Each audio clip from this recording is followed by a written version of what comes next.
In PowerMILL, 3 new options are available when creating curves. The user can now create an ellipse, a spiral, or a helix curve. They can do this by opening up the curve editor for an active pattern or boundary. In the curve editor toolbar, under the create icon, you now see the 3 new options. If I click to create an ellipse, I can either snap it to a point using the intelligent cursor, or I can input a starting coordinate.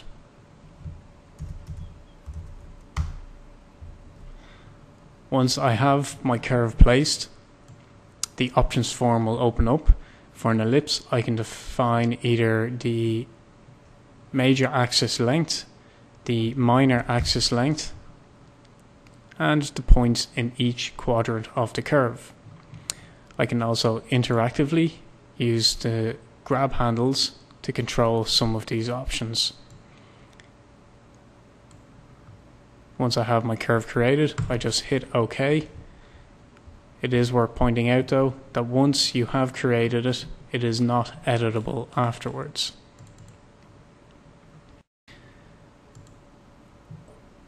If I do the same for spiral, I'm just going to choose to create spiral, select a point in my window, and then we see the options available to build that spiral.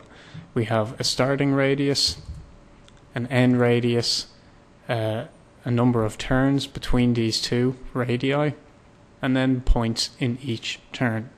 We can also reverse the direction if we want, so that would change the direction of the spiral like so.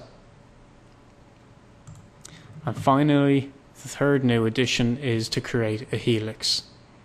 So if I just click create helix, open up my options form, I'm just going to tilt the view a little so you can see exactly what we are creating. For helix, we can define the height, the pitch, the amount of turns, the points in each turn, the top and the bottom radius, and then we also have a number of options available as checkboxes. What we can also do is lock one of these 3 parameters,